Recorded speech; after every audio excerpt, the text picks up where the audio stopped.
Hi, I'm Jean Shafiroff, and I'm on a mission. Anyone can be a philanthropist. My television show came from my book, Successful Philanthropy: How to Make a Life by What You Give. Won't you join me?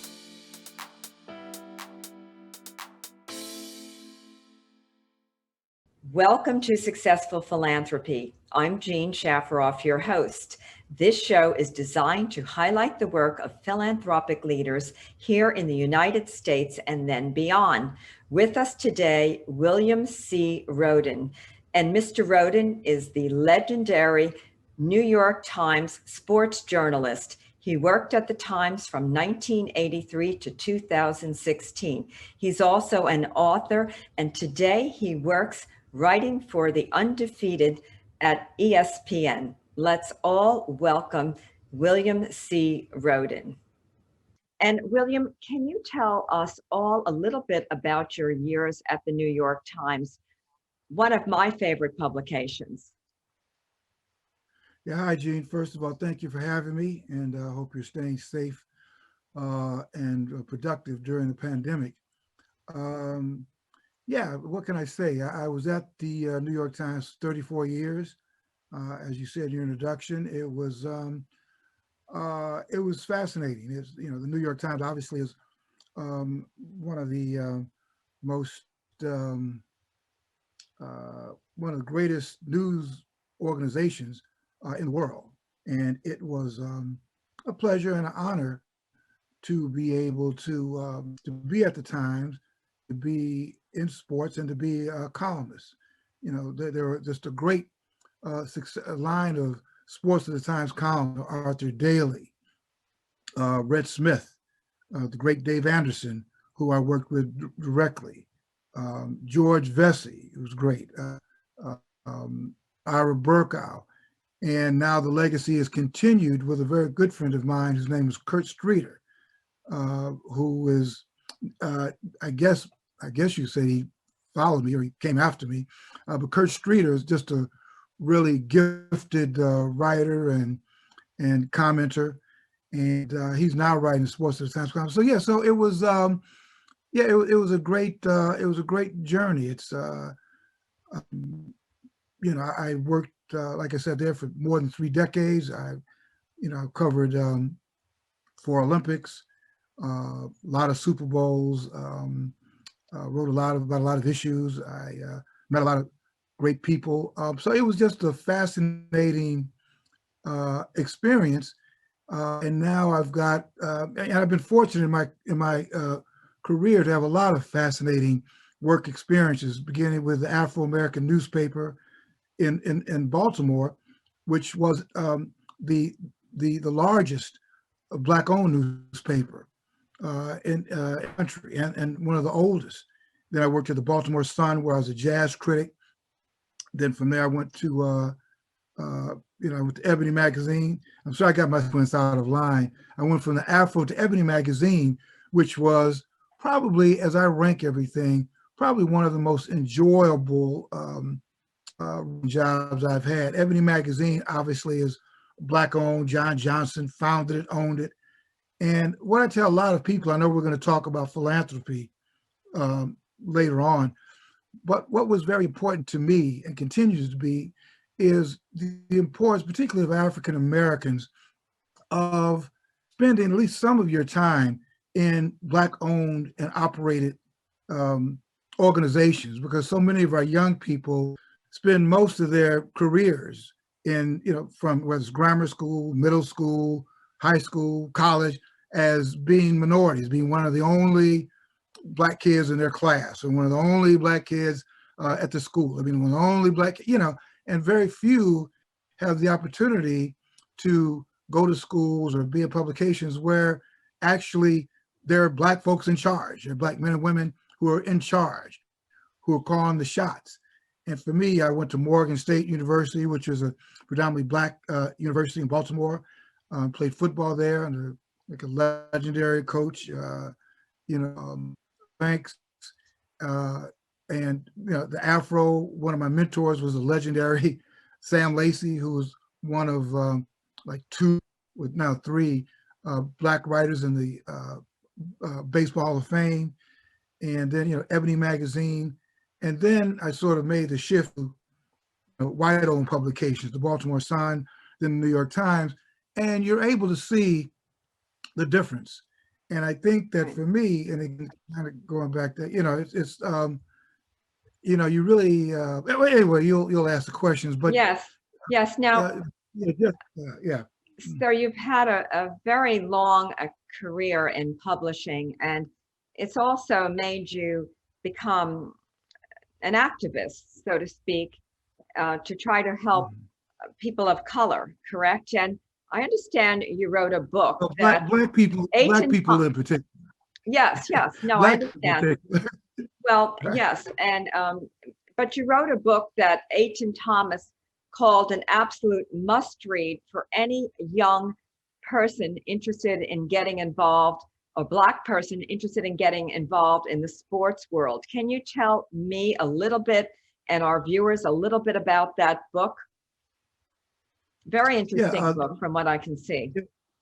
The name of the book, I've written two, but this was my first one. It's called $40 Million Slaves, The Rise, the Fall, and the Redemption of African American Athletes. And basically, it's about empowerment.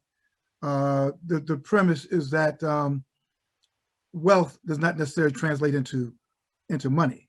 I mean, into power. And the book is really about empowerment, and it's a historical. It's historic. It's kind of autobiographical, but it's about how African Americans got to be this dominant presence, particularly in football and basketball. And it's basically designed for not African Americans in particular, but I think it's a good history lesson for whoever you are, just to be able to put Black athletes in a particular context. But it's also a history story. It's a history story of our country, and it's particularly at a time we're in now. It's particularly relevant.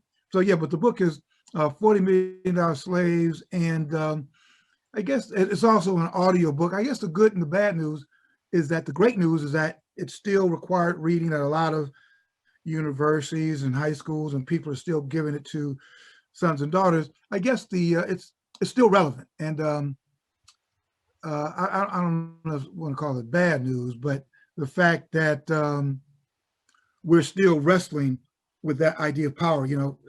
As we speak today, a lot of NBA players are being told they have to participate in an all-star game, and many of them are saying, "Listen, we just had a crazy season in a bubble. We shortest off season in the history of the NBA.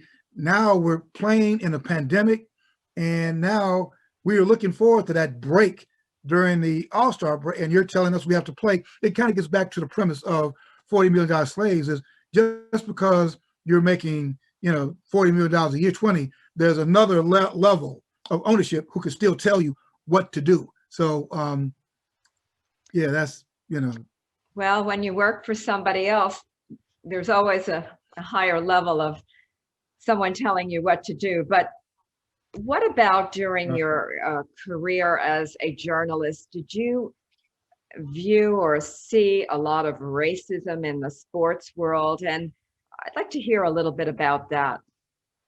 There's systemic racism, everywhere, and sports is not immune from, sports, as they always say, is sort of a microcosm of society, and it has all the good and the bad that's inherent in our society, and racism included, which is the current struggle in the National Football League, the NBA, where, in the NBA, the National Basketball Association, where probably about 80% of the players are African American, or in the African diaspora. But when you look at everything else, the coaching, the executives, even ownership, Black folks aren't in that at all. And not only that, even behind the scenes, stadium management, event production. I mean, the hundreds of jobs that are that are built on the industry, and African Americans have just been really shut out except for being marginalized. So yeah, so that's one of the things that when you say I'm an activist, I guess that's something that and probably, probably most African Americans and interview are involved in that particular struggle from their particular vantage point. Mine happens to be in sports, and I was a jazz critic, and I saw the same thing in jazz, where you had these great innovators, these Black innovators, but the club owners, those people who controlled the means of the production and all that were white. Most of the critics were white. So you have this power dynamic, and we see it to an extent in women. I mean, that's a whole another dynamic.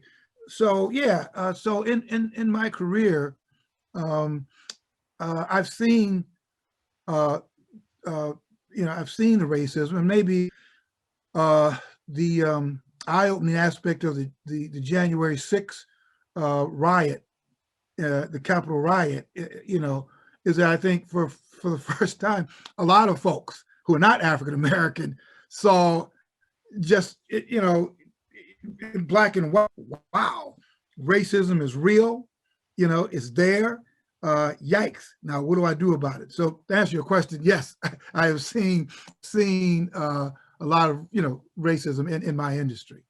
Yes, and I think as a New Yorker, I'm a New Yorker, we really don't see racism the way other people in other parts of our country and world see it. And no question, eradicating racism is key to moving forward as a world and as a country. And there's a lot to tackle, but I believe things will start to change. And I think you're in agreement with me, because people are now more aware of racism, and it's not just something that we read about, but we've seen a lot of.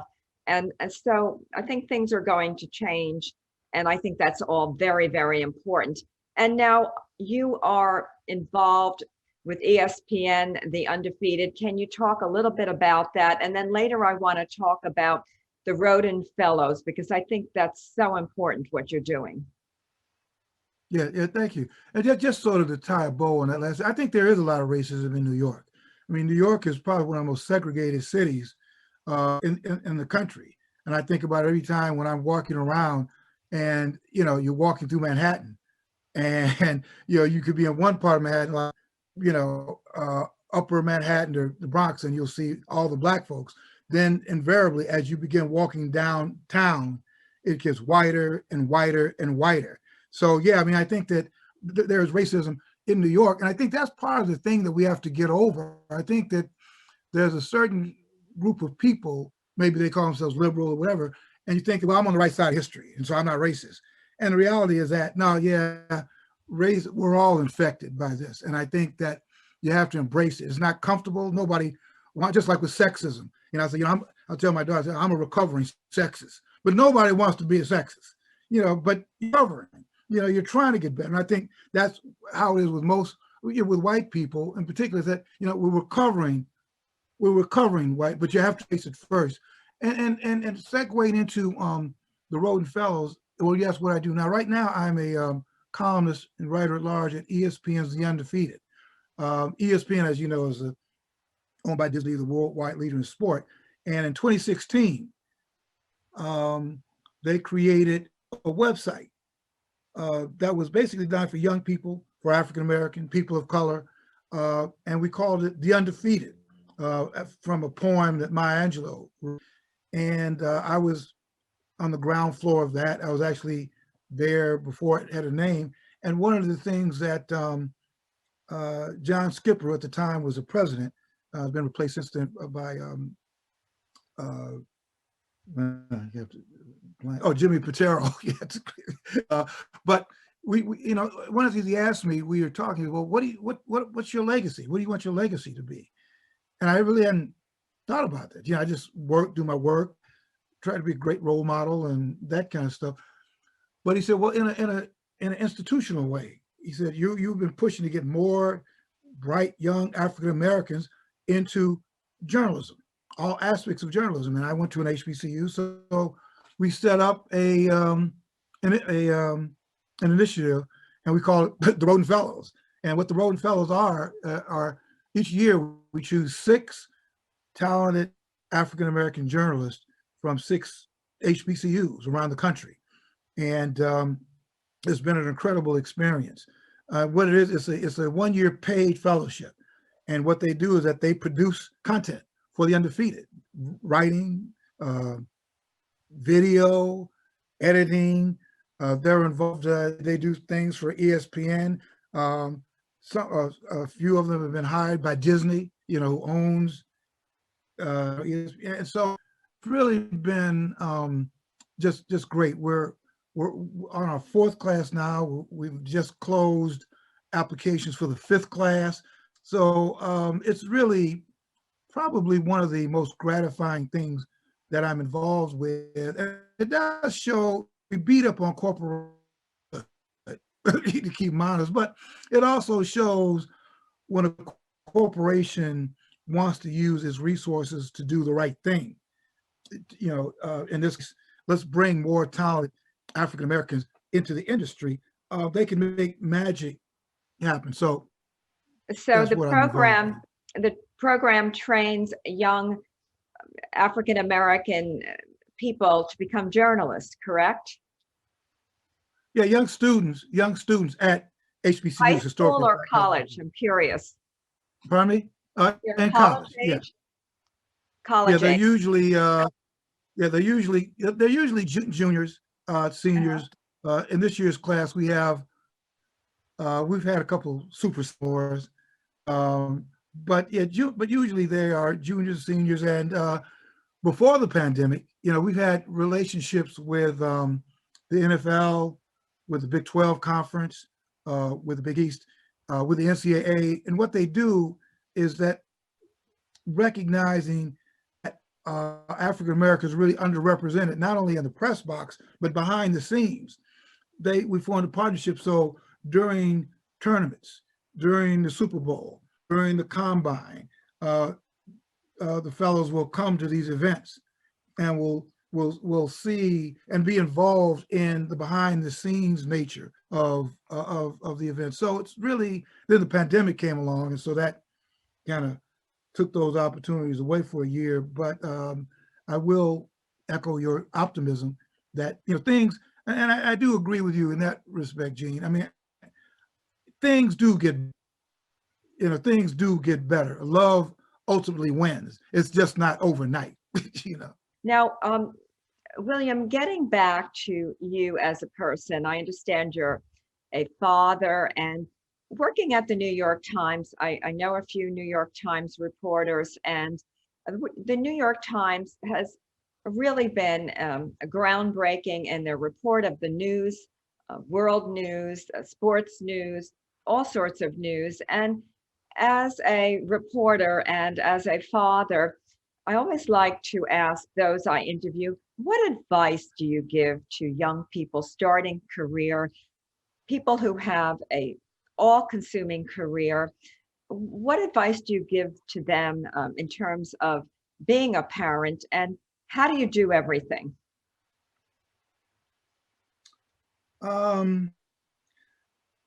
Well, I think to be honest, I don't know. I'm still in the,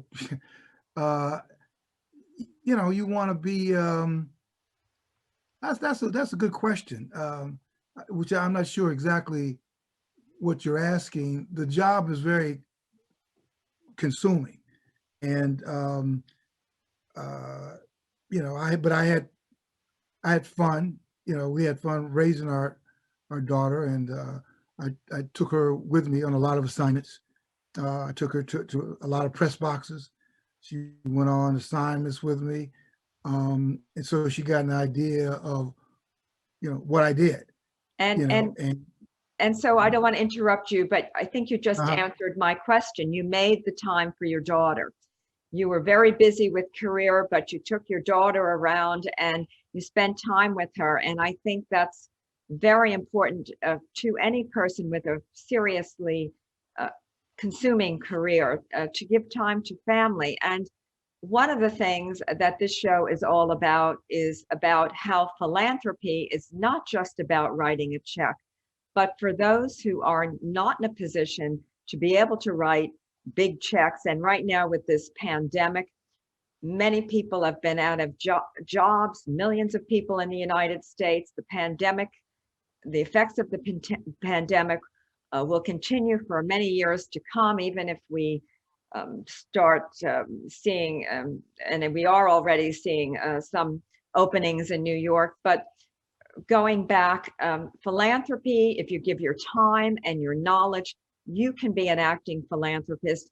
And our guest today, Mr. William C. Rhoden, has proved that. He started the Rhoden Fellows, which is a program to help young African American students to learn about journalism through ESPN, The Undefeated. And so interesting to learn about this program and to hear how important it is to you to help future generations. And as a journalist, someone who's done so much during their lifetime, what advice do you give to young people, to all young people? Yeah, well, just to get, well, everybody's different, but basically, you find something that you love to do, and do it, and connect with people, connect with as many people as you can. You never know who's going to be that person that helps pull you to the next rung. And there comes a point in your life when it's about you helping pull to the rung. So it's life is like that. It's a constant thing of being pulled up and pulling people up. That's sort of what it's about. And then having some fun in between. And mentoring, as you are doing now through the Rhoden Fellows, which I think is so important. It's training future generations about journalism and so that they can have a career path like you have had. And I really find that so admirable. And getting back to, I think you have a podcast now, and tell us a little bit about that. Yeah, there are a couple. Yeah, the fellows do a podcast for The Undefeated. It's called The Undefeated Rhoden Fellows Podcast. And I have my own podcast I've been doing for a few years called Bros Pod, Bill Rhoden on sports. I've been doing for a few years with Jamal Murphy. So, it's fun. It's fun. This concludes today's episode of Successful Philanthropy. Our guest, William C. Rhoden. I'm Jean Shafiroff, your host. I'll see you next week.